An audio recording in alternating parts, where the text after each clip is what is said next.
Viral ngayon ang video ni Auntie Claire na kung saan nilait niya si Vice President Sara. Pero ang resulta, pinagtatawanan siya. Akalain mo ba naman, sa dami ng pwede mong ibato o ipapakalat dyan, o kung fake news man yan, malamang, ganyan talaga, sanay na kayo dyan. Yung mukha pa ni BP Sara, ikinumpara mo kung kani-kanino, pero yung sarili mo, hindi mo naisip na mas kamukha pala yung ikinumpara mo kay BP Sara. O ito, panoorin po natin yung pinagyayaw-yaw ni Auntie Claire na kung saan bandang uli, siya lang naman yung pinagtatawanan. Ang sabi ng karamihan ng mga nag-comment dyan, Auntie Claire, kamukha mo naman, hindi kay BP Sara. Naku, naubusan na siguro sila ng maibato kay BP Sara. Kaya ngayon nanlalait na lang. At, teka, spokesperson siya, di ba? Bakit ganito na yung pinagagawa niya? Kung rumesback man siya kay BP Sara, mukhang pambata na ang pinagyayaw-yaw niya. O eto, panoorin natin ang video. Yung itsura niya dito, parang ganito eh. Share ko lang. Nagsasalubong ang kilay eh. Yun oh. Parang ganyan oh. Diba? Parang ganyan lang. Parang ganyan. Paggalit. Diba? Anyway, balik tayo. Tingnan nyo. Oo, di ba? Mga clear. Tingnan nyo dito, oh. Parang yung pinakita ko kanina. Di ba? Bakit? Tingnan nyo yung itsura niya dito. Parang ganito eh. Share ko lang. Diba? Nagsasalubong ang kilay eh. Yakin ka lang. Wala ka nang maibato kay BP Sara Duterte. Ngayon, kung ano-ano na lang yung pinagsasabi mo dyan sa vlog mo, kung ano-ano na lang ang paninira na ginagawa nyo, napunta sa ganito, yun nga lang mukhang hindi mo pinag-isipan. Isip-isip muna pag may time. Kasi ang nangyari, parang bumalik sa'yo yung panlalait mo. Tingnan mo yung mga nag-comment sa video na yan. Halos lahat nagsasabing, hindi kamukha ni BP Sara kung hindi kamukha mo naman. O ayon dito. O ayan po yung mga nag-comment o. O ayon dyan kay Mylene Maurilio. O ang sabi niya, Auntie Claire, gawain po ba ng isang professional? O itanong lang naman niya yan. O dito sabi ni Dolores Alfueche Adlawan, hala Auntie Claire, parang ikaw ay, hindi parang ikaw yung tingnan mong mabuti o. Hala ka.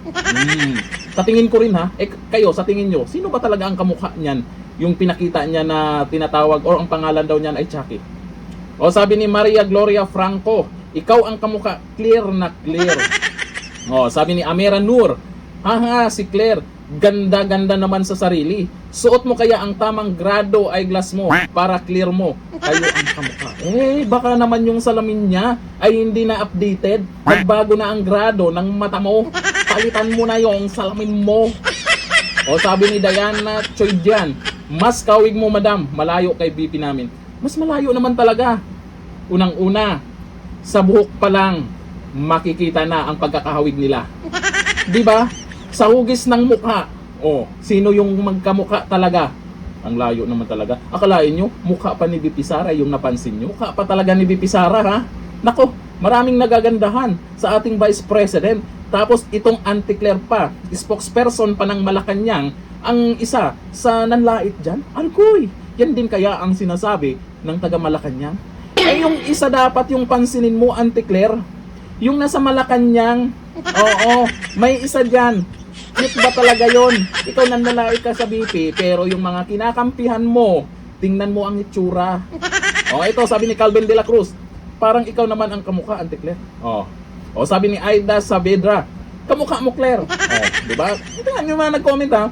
Pinakita po natin yung mga nag-comment kasi sunod-sunod yan O sabi ni Boboy Ibarita, haha, saan kaya to magtago pag nagiging president si Sara? Ay malamang, mananahimik bigla yan. O sabi ni Wagila Paitaw, parang kayo ang nagkamukha, Auntie Claire.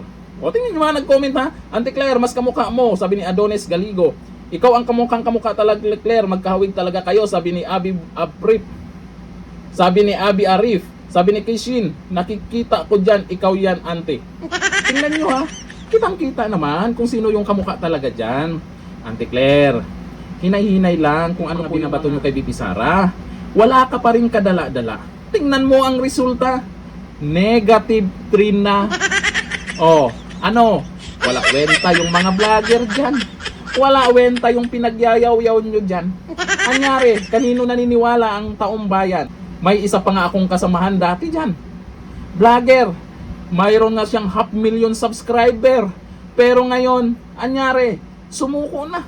Nag-iba ng content. At ewan ko lang kung anong dahilan niya. Malamang, nahihirapan ng ipagtanggol kayo dyan. So, syempre, ito si Auntie Claire, hindi susuko yan. Lalaban at lalaban. Kahit lahat ng pinagyayaw-yaw niya, pinagtatawanan na. Sablay ka dyan. Kamukha mo pala yan. Hanggang dito na lang. Thank you. Bye-bye.